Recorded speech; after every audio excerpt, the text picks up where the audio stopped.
Is anyone waiting for the slide?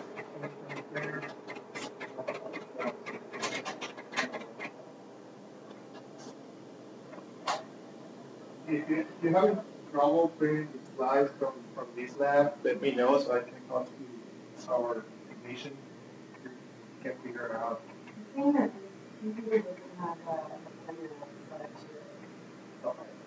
It's pretty much the first, well, all of them, we're gonna have six, first six.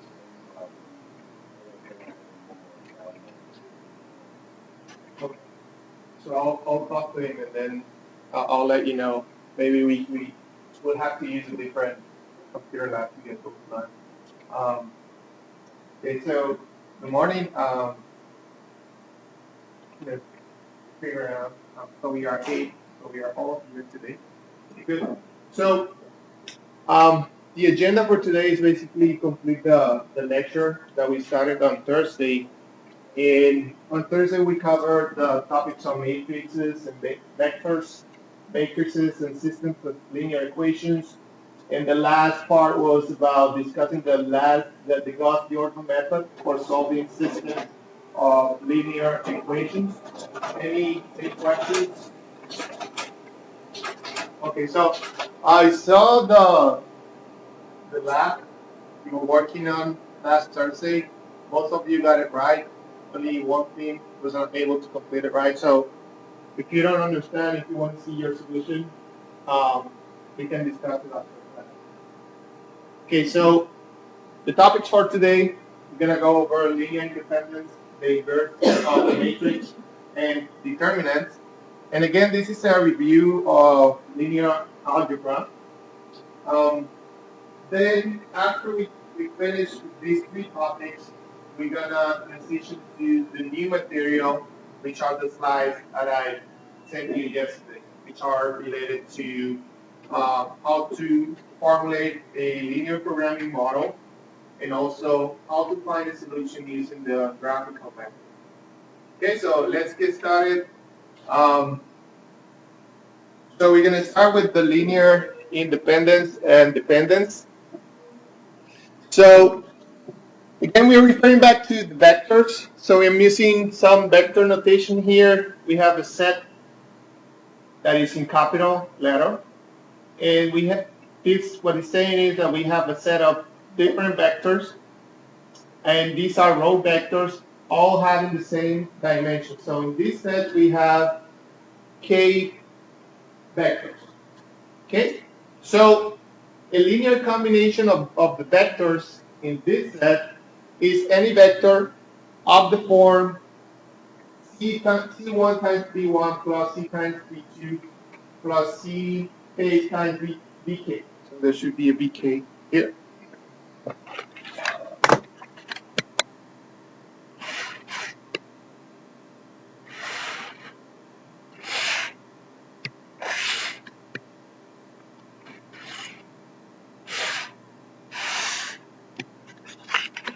Should be BK.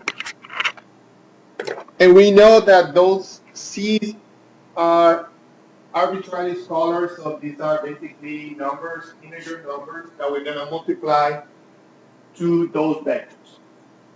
So for example, we have a set here, B, and inside this set we have two vectors, 1, 2, and 2, 1.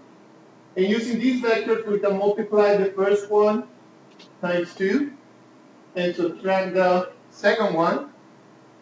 And if you do those operations, you'll get 2 times 1, 2 times 2, so that's 2, 4. That is vector 2, 4. So this is 2, 4 minus 2, 1. And that is the new vector 0, 3. Okay, so you can perform such type of operation using those two vectors inside that set. We can do the same thing using those two vectors.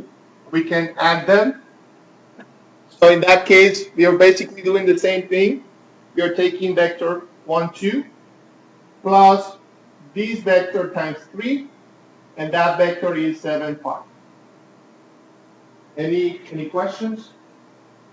This is very important because we're going to use these operations to identify whether the vectors are independent or dependent.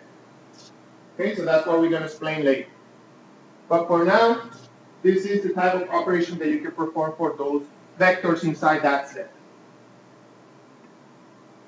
Okay, so a set of vectors is called linearly independent if the only linear combination of vectors in that set V that equals 0 is the trivial linear combination in which we have all the C's equals 0.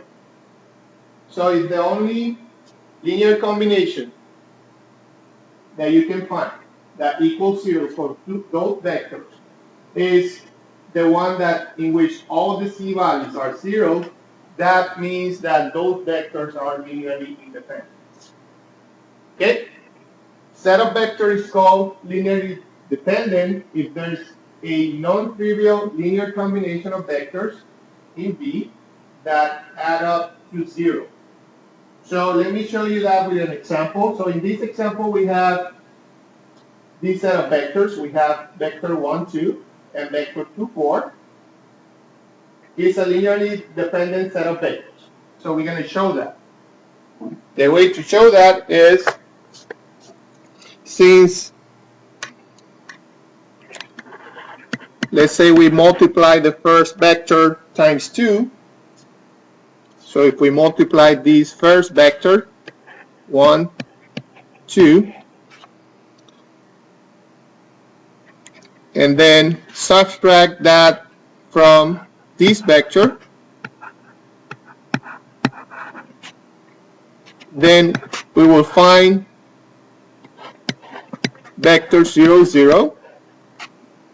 So there's a non-trivial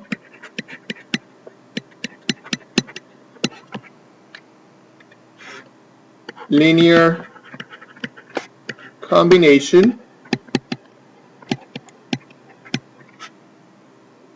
with C1 equals 2 and C2 equals minus 1 that yields 0. For that reason, the set of vectors inside this set is a linearly dependent set of vectors.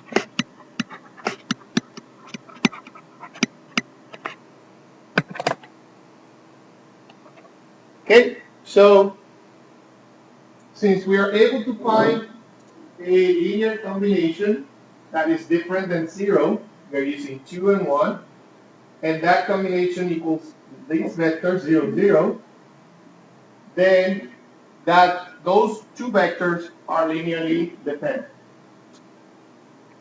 Okay, so we found that combination, so we can say those two vectors are linearly dependent.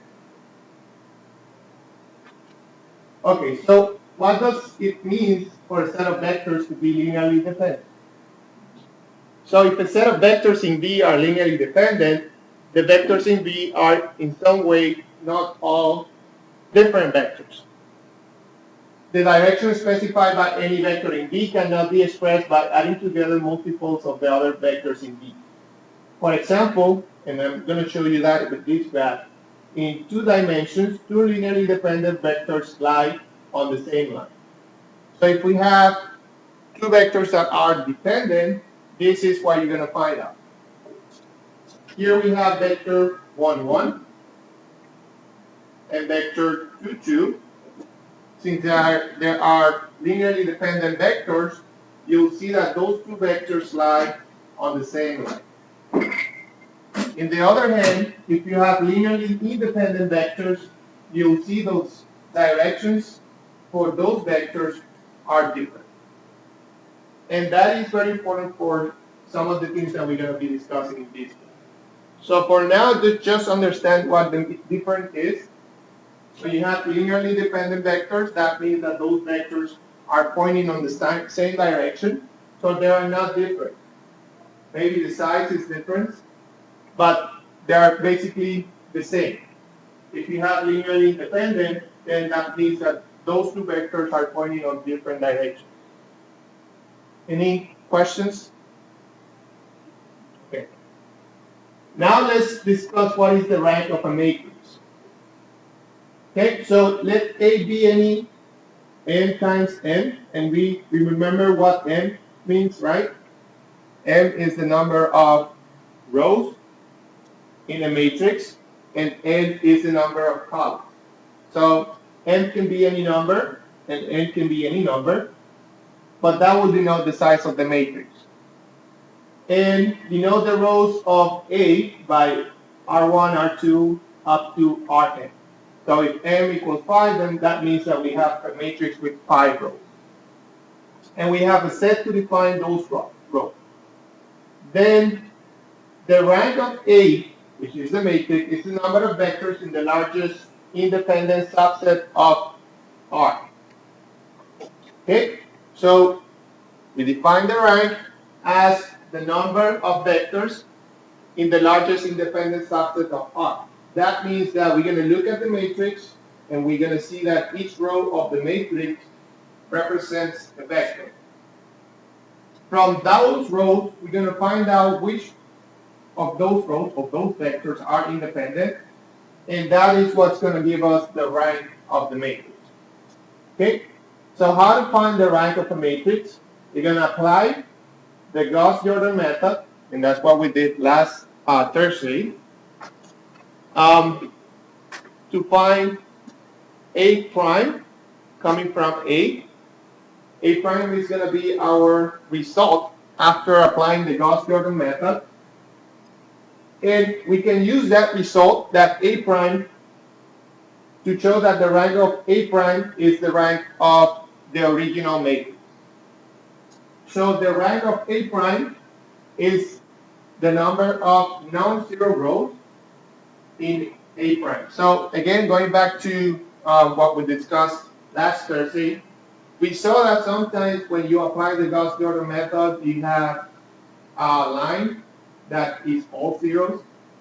And we made a conclusion that when you have a line of zeros and your C values are different than 0, then that means that your matrix has no solution. But if you have a line of zeros, that means that you have some non-basic variable. So that is also related to what we're trying to explain here. So, but right now what we're trying to focus is on finding the rank of the matrix. Okay? So the rank of A prime is the number of non-zero rows in this A prime.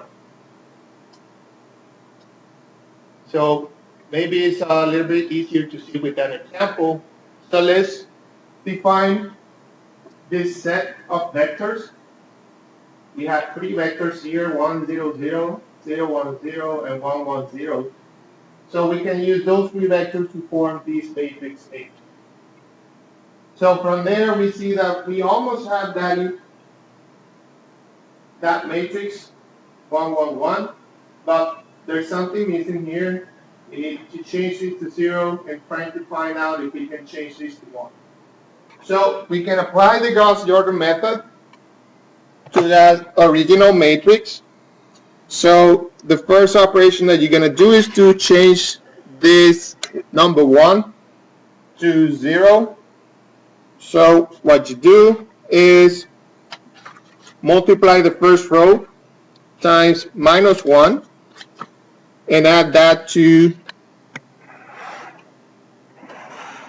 this. So you have row 1 times minus 1 plus row 3. So you will change this 1 to a 0.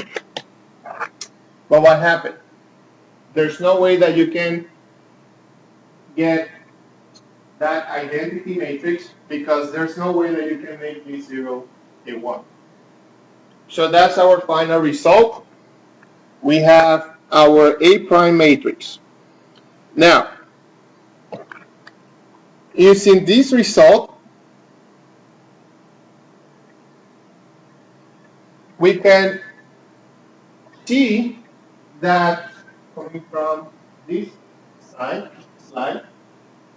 the rank of the matrix of A prime is the number of non-zero rows. So what will be the rank of this matrix? 2. Because you only have 2 rows that are non-zero. So the rank of A prime equals 2. Okay, so we're going to use this result. We know how to find the rank of a matrix now. We take the original matrix, we perform the Gauss-Jordan method, and we find, with the Gauss-Jordan method, we're trying to change that original matrix to an identity matrix. But in this case, there's no way that you can get that, so this is your final result. And using this final result, now you're going to identify the ranks. So from this case, the number of non-zero rows is 2, so that's our rank. Okay, so now using that result, we can draw some conclusions from the matrix. So a set of vectors B is linearly dependent if the rank of A is less than the number of rows. So M, again, M equals the number of rows.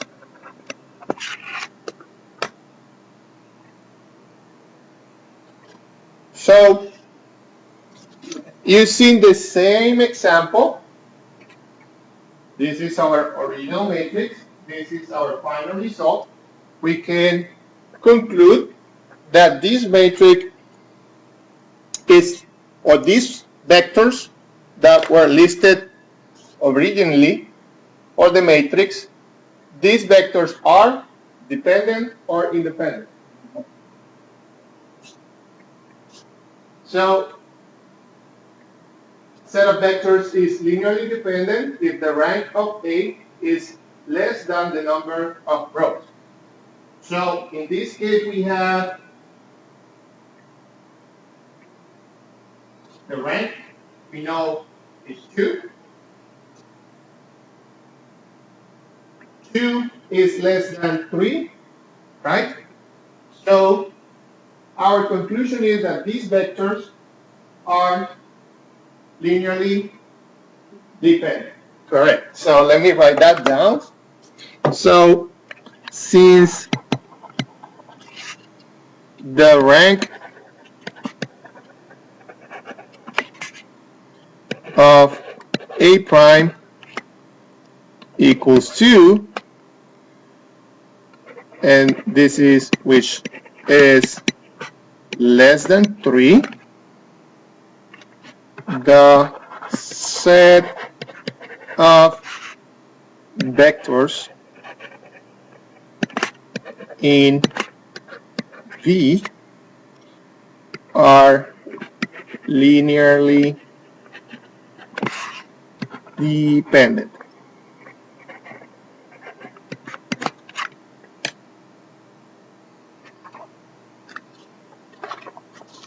Okay, so that's the new concept. New concept for today is how to identify from these vectors, or from a set of vectors, if these vectors are linearly dependent or linearly independent. We know that by looking at by applying the Gauss-Jordan method to our matrix and finding out if the rank is less than the number of rows. If that is the case, then we know that vectors are linearly dependent, and what that means is that if they are linearly dependent, that means that they are pointing on the same direction. If they are linearly independent, they are pointing on different directions. Okay, so that's the concept, first concept for today.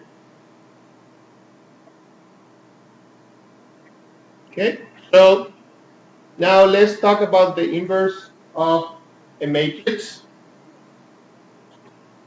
So a square matrix is any matrix that has an equal number of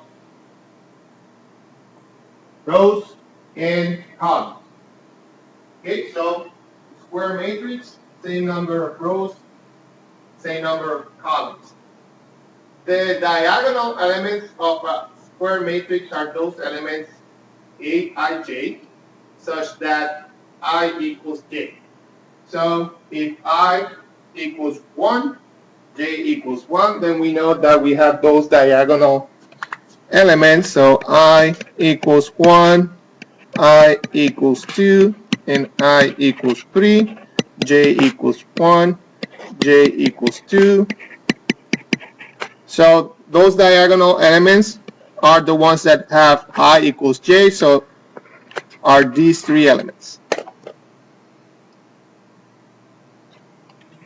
Square matrix for which all diagonal elements are equal to 1 and all non-diagonal elements are equal to 0 is called the identity matrix. Okay, so we have diagonal elements equal to 1 and the other elements equal to 0, which is this case. We know that the name for that type of matrix is the identity matrix. And we can write the identity matrix, so we can name the identity matrix by using capital I, which we did here for I3. This is the identity matrix number 3. Okay, so for any given n times n matrix, that means that we have the same number of rows as columns. Then the n times n matrix is the inverse of A if we have a multiplication of matrices and that multiplication gives us the identity matrix. So if you have a matrix A, a matrix B, then that matrix B is what we call the inverse. Because when you multiply that original matrix times the inverse, you'll get the identity matrix. Okay, so some of the square matrices do not have inverse. But if there does exist an n times n matrix that satisfies this condition, then we write that B is the inverse of the matrix, the original matrix, which is A. So this minus 1 stands for the inverse. So as an example, you can use matrix A, right? This is our original matrix. If you find the inverse of A, we're going to call it B, A inverse. Then if you multiply A times B, then you will get the identity matrix. Okay, so the inverse, when you multiply the inverse, that's what we did here. You multiply the original matrix times the inverse, then you get the identity matrix. And you will see why the inverse is going to be a very important type of matrix, because it will help you find a solution to a linear system of equations very quickly. So if you can find the inverse, then you can solve a system of linear equations very fast. So can I go to the next slide? Okay, good. So why are we interested in this inverse of a matrix? Suppose that we want to solve a linear system, x equals b, that has m equations and m unknowns. So the equations are basically the rows, and the unknowns are the variables.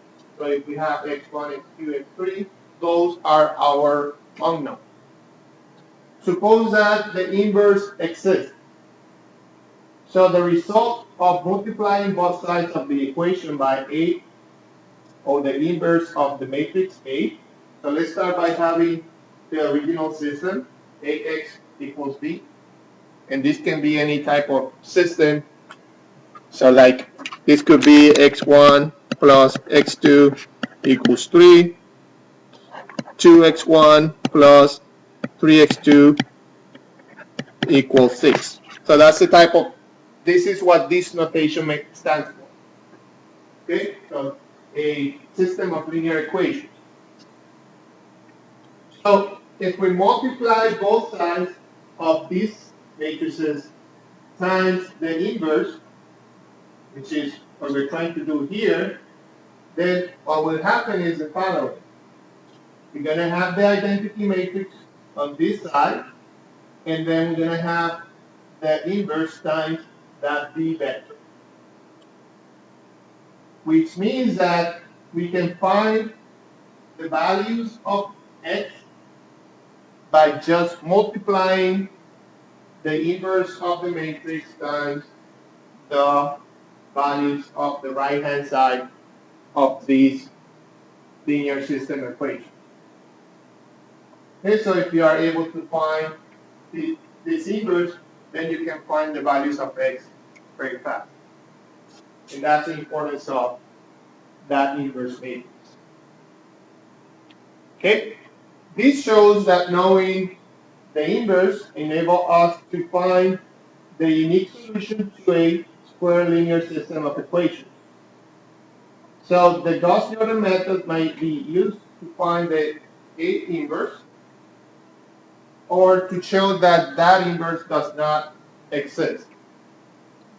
Okay, so we can use, again, the same Gauss-Jordan method again to find the inverse.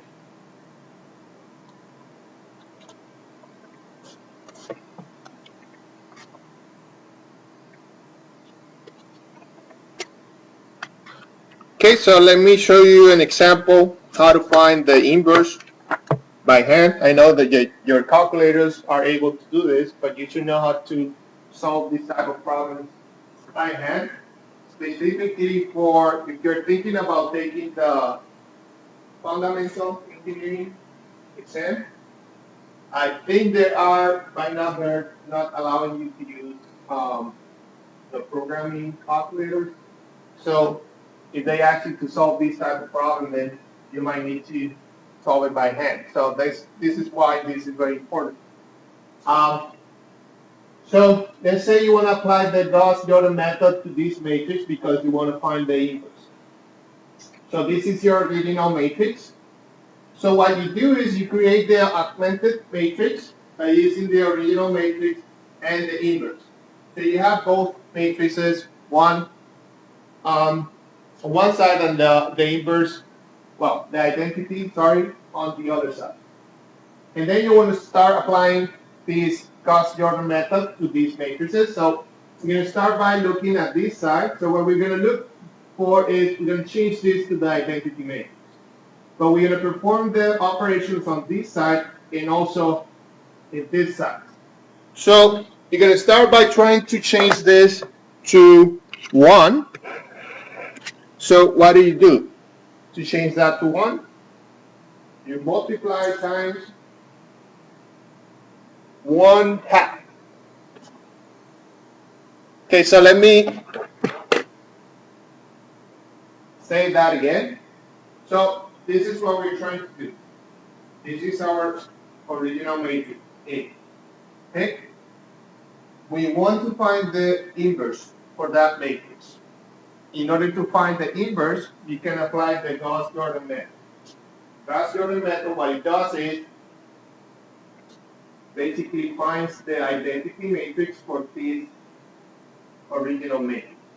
So that's what we're going to do to find the inverse. So we start by having the original matrix, but in order to find the inverse, we need to put the identity matrix on this side of this original matrix. And that's what we call the augmented matrix, A bar the identity. So this is our first step. We put the matrix on this one. Now, what is going to happen is when you apply the Gauss-Jordan method to find the identity matrix on this side, this matrix is going to change. And the resultant matrix or the final matrix on this side, that's going to be your inverse. Okay, so if I want to change this side to an identity matrix, the first thing that I have to do is to change these two to a 1. In order to find that 1, I need to multiply this row times 1/2. So I'm going to multiply this row times 1/2.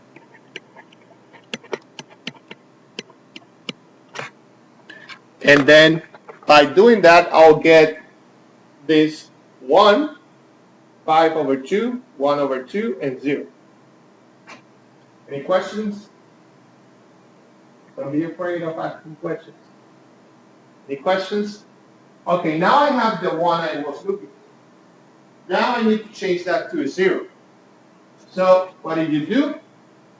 You multiply this row by -1, and then you add that row to this second row. So when you do that, you'll get 0, 1/2, -1/2, and 1. So we are almost there. We already have the first column. Now we want to change it to 0. So to change this guy to 0, you have to use this row,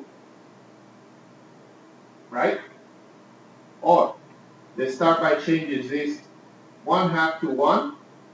And that will be easier. So you start by multiplying this row times 2. And that will give you the 1. So row 2 times 2. Sorry, let's go this way.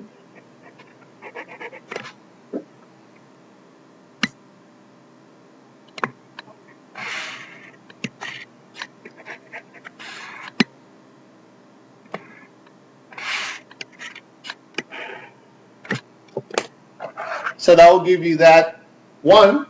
And then the final step is just to change this 5/2 to 0. So you're going to multiply this row times -5/2. And then sum this row. And that will give you this final matrix. So we got the identity matrix on this side.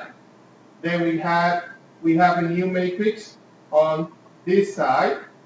That transform matrix on this side of the matrix is what we call the inverse of the matrix. So the inverse of A is this 3 minus 5 minus 1, 2 matrix. So now we have the inverse.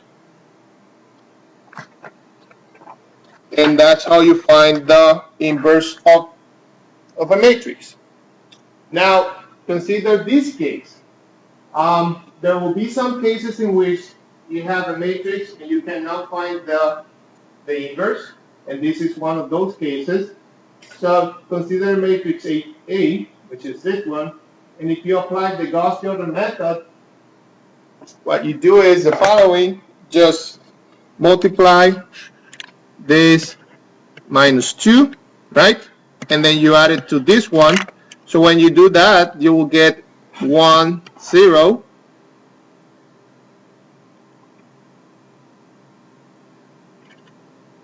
And 2,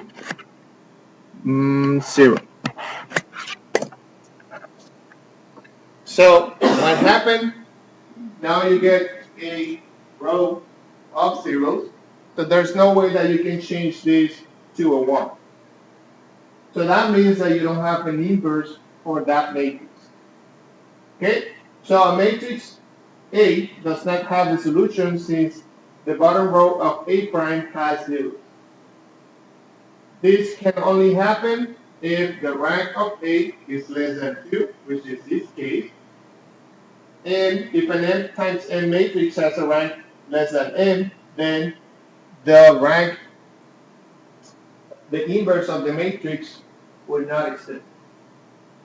Okay, so if you get to this case, in which the rank is less than 2, for that have 2 rows, the rank is less than 2, then that means the inverse of that matrix does not exist.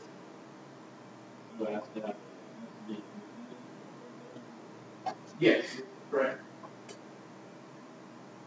Any other question or comment? Okay, very good. So let's look at this really quick. So this is an example. We're going to use a matrix inverses to solve the linear system. So this is the original system, 2x1 plus 5x2 equals 7, x1 plus 3x2 equals 4. Then we can change this linear system of equations to this matrix form. And if we find the inverse of A, then that means that we can get the solution for this linear system of equations. How are we going to get that solution? Very easy. We know this. So if we get the inverse, we can apply this and get the solution for that system of equations. So using this result, we're going to solve this problem. So that means that x equals the inverse of the matrix times b. So we have 3 minus 5 minus 1, 2 times 7, 4. And if you solve this, you will get 1, 1.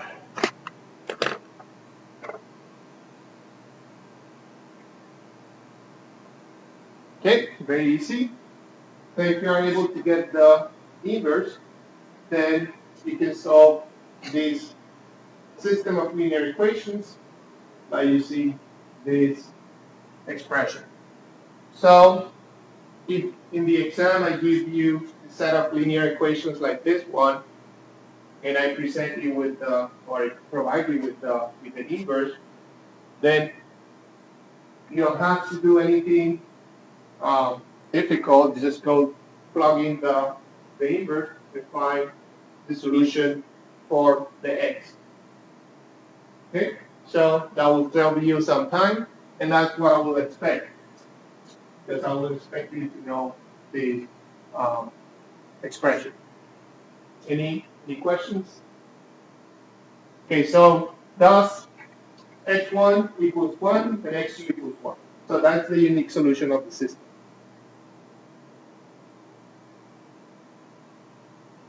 Okay, so the last topic of this lecture is related to determinant. So let's say associated with any square matrix A is a number called the determinant of A, which is often abbreviated by DET of A, or 2 bars A.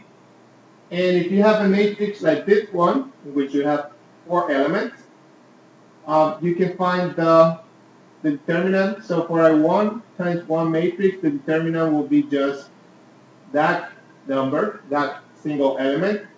But if you have a 2 by 2, which is this case, then determinant is the multiplication of A1 times A22 minus A21 times A12, which is here.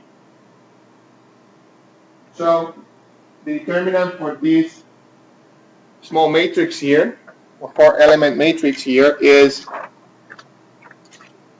very simple. So you multiply this guy times 5, so it's 2 times 5 minus 3 times 4, and that equals minus 2.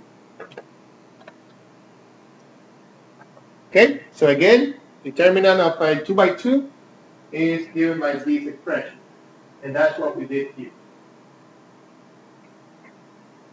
Now we're going to expand this to a 3 by 3 matrix. So if A is an m times n matrix, then for any values of I and j, the ij value, or minor of A, written 8ij, excuse me, is the n minus 1 times n minus 1 submatrix of A obtained by deleting row I and column J of A. So what you do is, if you're deleting 1 and 2, row 1 and 2, then you'll get 4, 7, 6, 9. Okay, so for 1, 2, that means that you delete row 1 and column 2. So if you delete this and this, that's the matrix A12, 4, 6, 7, 9. Is that clear? If you delete 3 and 2, you're deleting this one and this one, then you'll get 1, 4, 3, 6. Okay? And we're going to use those matrices to find the determinant of a 3 by 3. So let A be any m times n matrix. We may write A as this form. Then to compute the determinant, pick any value, I equals 1, 2, up to n. And we can substitute that I value to this expression to get the determinant of such a matrix. So the above formula is called the expansion of the determinant of A by cofactors of row I. Okay, so if we start with row 1, then 1 is coming here, so that means that you're going to have minus 1 to the power of 2. So that one is not minus 1 anymore, it's going to be a positive number. So by looking at this example, let's try to find the determinant for A. And I think there's a typo in your slides. This should be an 8. So determinant is expanded by using row 1 cofactors. Row 2 or row 3 could be used with similar results. So notice that using the row 1, A11 is 1, A12 is 2, and A13 is 3. So, and the minors of the matrix are this. So if you use 1, you're basically deleting this row.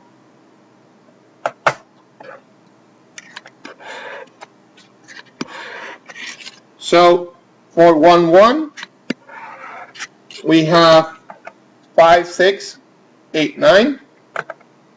For 1, 2, then we get 4, 7. So for 1, 2,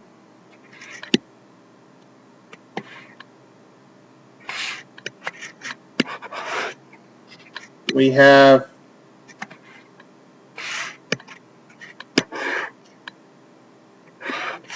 4, 7, 6, 9. And the same thing for the last one. So 4, 5, 7, 8. So once you have those minors of the matrix, we can find the determinant for each minor. So in the first one, we have 5 times 9 minus 8 times 6, and that equals minus 3. For the second one, we have 4 times 9 minus 7 times 6, and that's minus 6. And for the third one, we have 4 times 8 minus 7 times 5, and that equals minus 3. Now, we have the minors, so we're going to substitute these determinants for A11 here, A12 here, and A13 here. And using that, we can solve the determinant. So we have minus 1. Do you remember the value of I that we are using? I equals 1 because we decided to use row 1 as a cofactor, so we are basically deleting this row for finding the determinant. But you can do the same thing for this one and this one. Actually, in the homework, you'll see that I was going to ask you to find the determinant by using row 2 as the cofactor. Okay, so I equals 1 because we are using 1 as a cofactor, and using 1 as a cofactor means that you're going to have these 3 minus 8. So I is equal to 1. So that means that we have this to the power of 2. Then a 1 is 1 times minus 3 plus minus 1 to the power of 3 times 2 times minus 6 plus 1 to the power of 3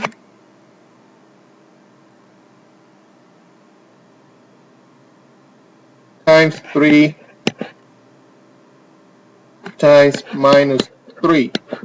And this should be 3. This should be 3.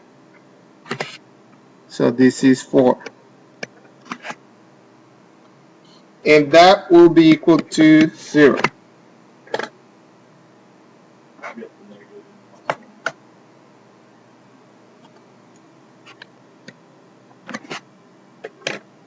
So, thank you.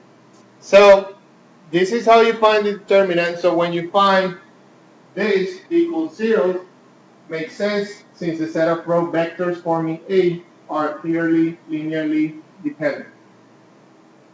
Okay? So, that basically concludes the material for this first lecture on the review for linear algebra. As I mentioned, we're going to have a homework board based on this material, and it is already posted on Facts. That homework is going to be due on Tuesday next week. You're going to have a week to work on it. It's 4 problems. If you have questions, just send me an email or see me in my office. But now, we're going to transition to the new lecture. Any questions about these topics? As you can see, this is very important. The Gauss-Jordan method is used to find the inverse. It's used to find the identity matrix and to find the other things that are related to those. Now we're going to get into the material for the course. And first part is basically show you how you can formulate problems using linear programming. And linear programming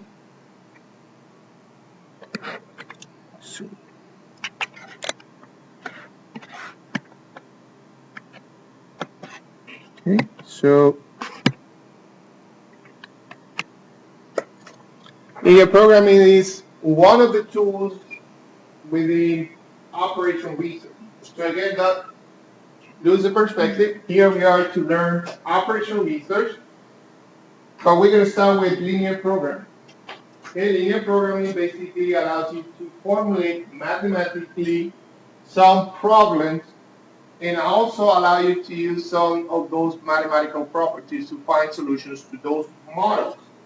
So the topic of the lecture is graphical solution to LP problems. LP stands for linear programming. And this lecture, if you want to read about this topic, you can go to your book, to chapter 2 of your book. They have a very good description of this topic. So if you want to read a little bit more, you can always go to your book and read about the topic. But these are the topics that we're going to cover in the lecture. What is linear programming? Linear programming problem. We're going to discuss what is the feasible region and the optimal solution for those linear programming problems. Optimal is the best solution. Okay, so we're gonna learn how to solve such type of problem by using the graphical solution method, and that's only possible, or we're gonna basically explain the case in which you only have two variables. Because the graphical method, what it does is it will look at the graph of the feasible region of the problem, but if you have only two variables, then you can easily draw those graphs because you have x1 or x and y, or x1 and x2. But if you get to the point in which you have three variables, then you're looking at the three-dimensional space, and it becomes very difficult to use a graphical method to find a solution for a 3D area. So we're going to explain the solution method for two variables, and then we're going to explain some special cases in which you can have problems that have multiple solutions, or a feasible problem in which you're not gonna be able to find a solution. That can happen, and a solution in which it is unbound, which means that the best solution goes to infinity. Okay, so those are three cases that can happen.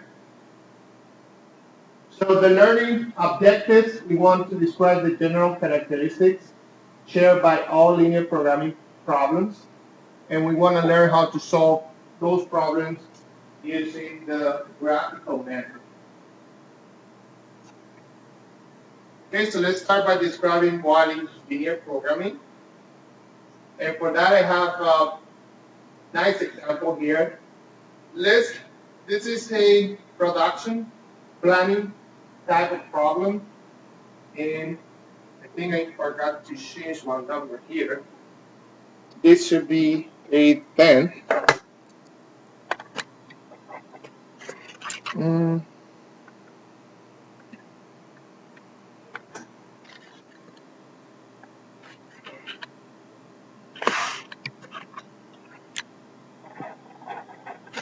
Should be 10. Let me double check, because the cost of raw materials is too high. So yes, that should be 10. Okay, so what we're trying to figure out here is how many units are we going to produce if you manufacture soldiers and trains. And these are toys that you're manufacturing, and here we call it petrol ink. So for each soldier built, you can sell that soldier for $25, $27, but that will cost you $10 worth of raw material. So in order to produce that toy, you have to spend $10. And you also have to consider the variable cost of labor and overhead. So that will cost you per unit $14. So when you see this, you have a cost of $14 and $10. That means that you are making about $3 for each soldier that you produce. Also, you have the requirements in terms of the labor for each toy. For this type of toy, it requires 2 hours of finishing labor and also 1 hour of carpentry labor. That's only for the soldier. For the train, you can sell those for $21, and you have to spend $9 of the raw materials, and the labor is $10. So for that one, you're making $2 per unit. That one requires 1 hour of finishing labor and 1 hour of carpentry labor. Okay, so two types of product, some limitations in terms of the number of hours that you can use for producing those toys. So these are the limitations. So each week you can obtain all needed material, raw materials. So the raw materials are not a limitation for your production. You have all the materials you need. But you have a limitation in terms of the workload. So only 800 finishing hours are available per week, and only 80 carpentry hours are available per week. So you have to find out what is the best way to use these resources based on the requirements for each product. We also have a demand for the trains. It's unlimited, so you'll sell all of them that you can produce. But for the soldiers, you know that only 40 of them are bought per week. So you don't want to produce more than 40 per week. So for this problem, what we want to do is to maximize our profit. And the profit is just the difference between your revenue and your expenses. And we're going to use mathematical model to maximize our weekly profit. Okay, so based on this information, we're going to formulate our model. So the effective solution model incorporates characteristics shared by all the linear programming problems. The first thing you need to identify for your problem are the decision variables. And the decision variables describe the decisions to be made. So in this case, what do you think are the decisions that you are making? Correct. So you want to know, you want to decide how many of each product are you going to produce. So let me say that I'm using I to define a set 1 and 2. So I1 means that you have soldiers, and I1, and I2 is for trains. So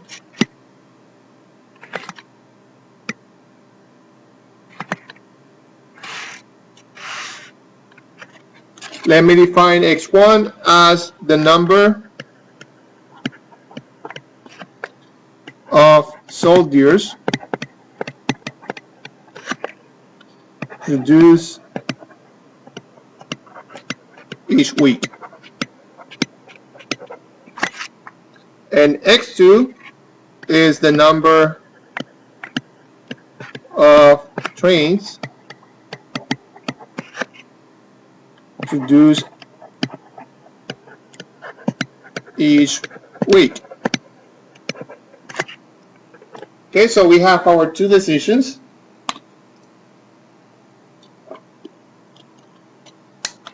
And now we have to define our objective in terms of our decisions. So we know the decisions that we want to make.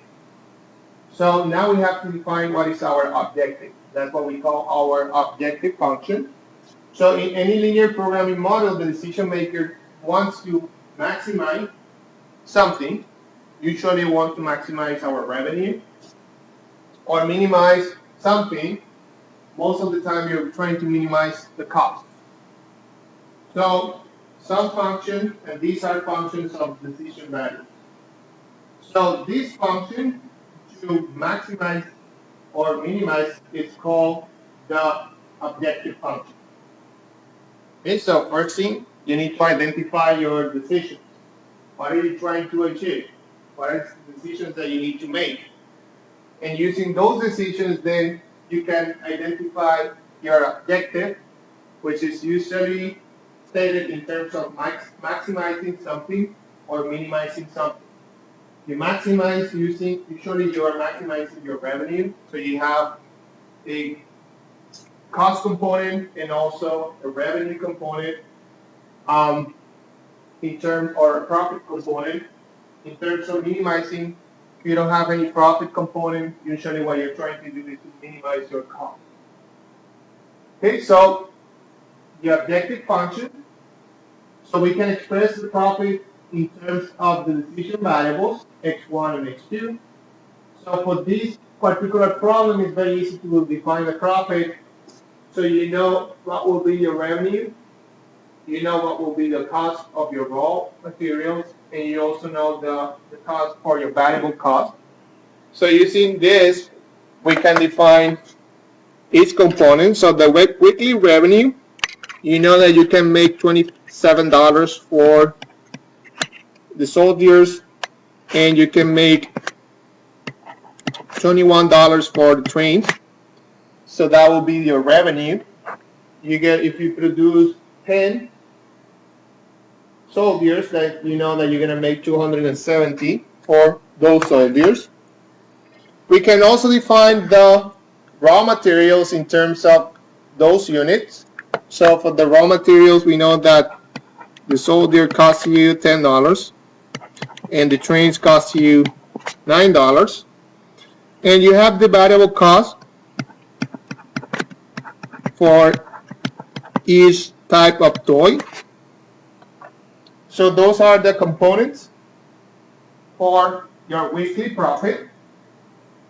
And when you combine those components, then you should be able to solve this very easy. So x1 plus 21x2 minus 10x1 plus 9x2 minus 14x1 plus 10x2. So if you solve this, this will give you 3x1 plus 2x2. So the objective function for this problem is to maximize that weekly profit, which is given by this expression. So now we have our decisions.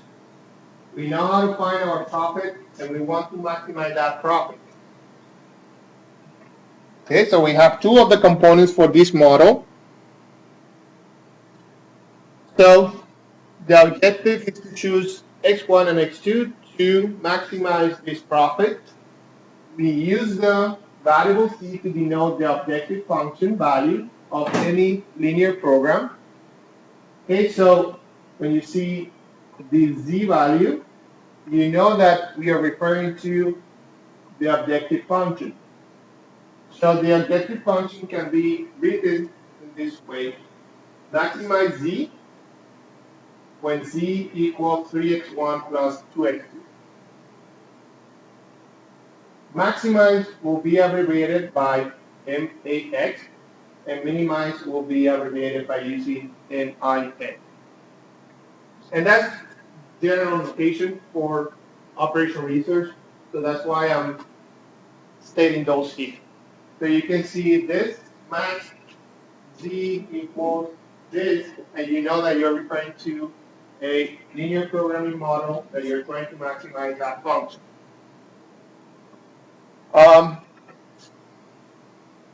So as x1 and x2 increase, then the objective function grows larger. For this problem, the values of x1 and x2 are limited by the following three restrictions, and these are part of the problem statement. So we have one constraint that tells us that for each week, no more than 100 hours of finishing time may be used. That's one first constraint. The second constraint, we know that no more than 80 hours of carpentry time may be used. This is the workload that we have available. And also, for the demand of the soldiers, we only produce 40 because we will not be able to sell more than those. So that's another limitation. We don't want to produce more than 40 soldiers. Okay, so using that information, we can express those three constraints mathematically using our decision variables.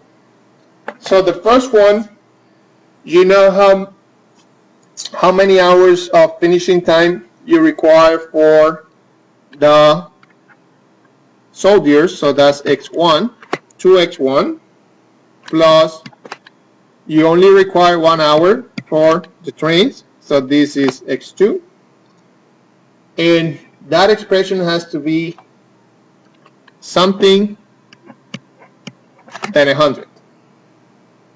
Greater than, less than, greater or equal, or less than or equal to. What would you put there? Less than or equal. Okay? So you can only produce up to that limit.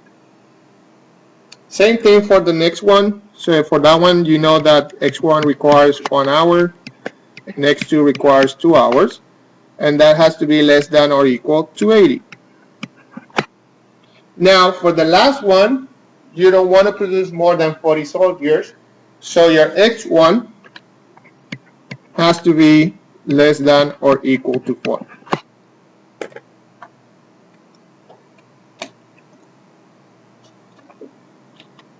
Does that make sense? Any questions? Okay, so the steps that we're following here are the ones that you're going to follow to formulate most of the problems for these guys. So you're going to have to determine what are your decision variables, first thing. Second thing, define your objective function. The third part is to define your constraint. Okay, so we're going to have more practice, but this is essentially what you're going to do to formulate a problem. Now later we're going to discuss how to solve those problems. But the first part of the class is to understand how to formulate those problems. Okay, so this is the main three components of a linear programming model. Now we need to understand a very important detail about these problems. The coefficients of the constraints are often called the technological coefficients. Those are these coefficients, 2, 1, 1, 1, and so on. The number on the right-hand side of the constraint is called the constraint right-hand side, or RHS. On design restrictions, to complete the formulation of a linear programming problem, the following question must be answered for each decision variable. So the question that you need to answer is, can the decision variable only assume non-negative values, or is the decision variable allowed to assume both positive and negative values? In our case, we don't want, or in the example, you need to produce a certain number of items or produce nothing, but you cannot produce a negative number of soldiers or a negative number of trains. So if the decision variables can assume only non-negative values, the sign of the restriction for each variable has to be greater or equal to 0. So we need to add that constraint to our problem. If you want that your decision variable be a positive number, then you need to add this restriction. If the variable can assume both positive and negative values, the decision variable xi is unrestricted in sign, and that is often abbreviated using URS. So there will be some cases in which you want to have a decision variable to be negative. For those cases, then you don't have to state this restriction. But for a production planning problem, you know that you need to produce at least, well, you don't have to produce, but in that case, the minimum value for that variable will be 0. Okay? So, combining the sign restrictions, x1 greater than 0 or equal to 0, x2 greater or equal to 0, with the objective function and the constraints, yield the following optimization model. And this is our model. We have our objective function. The objective function is going to be always at the top of the model. This is our objective. And then we're going to have some constraints. So we use subject to list of constraints. So this is the first constraint, the second constraint, the constraint for the demand, and the constraint for the sign restrictions. So we know that if we don't produce any units, the minimum value that we're going to get for that value will be 0. The same thing for x2. Okay, so that's how the model looks like. Any questions? Okay, so let's see what else we have.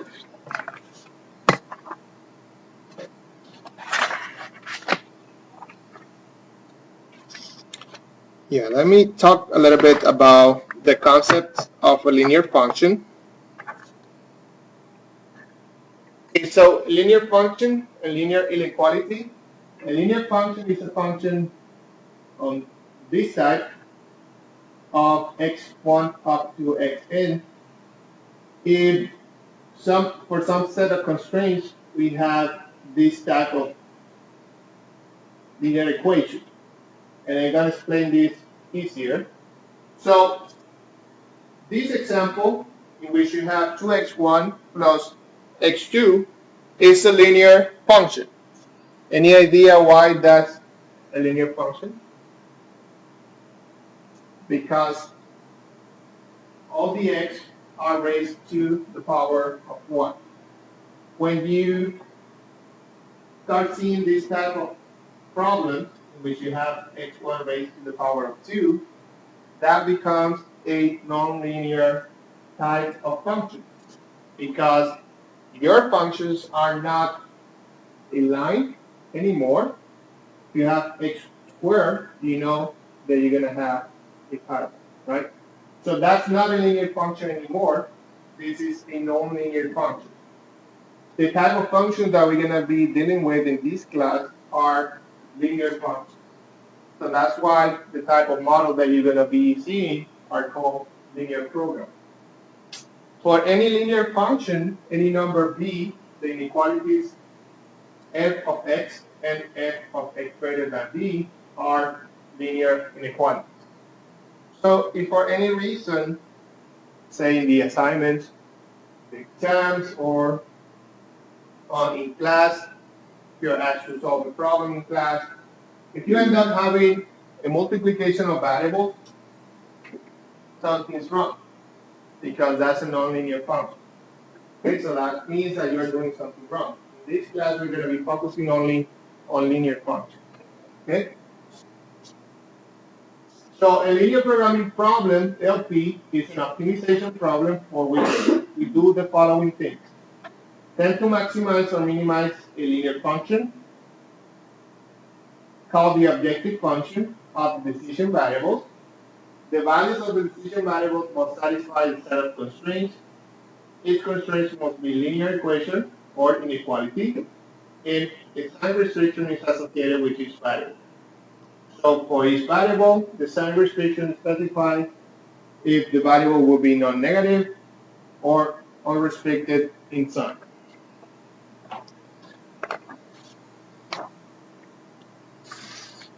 Okay, so I think I'm gonna stop here today. I had a lab for today, but I don't think I'm gonna be able to work on that today.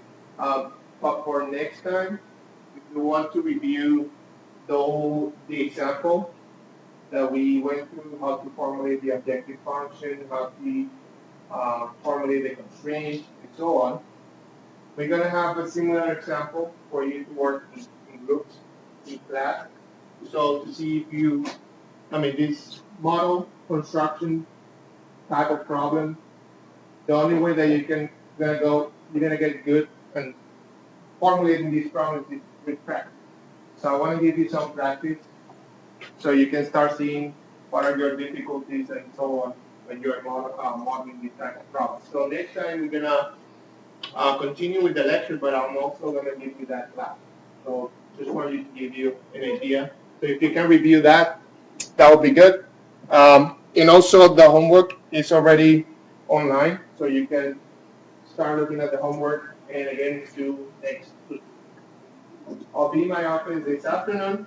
If you have questions, just let me know. Okay? See you on Thursday.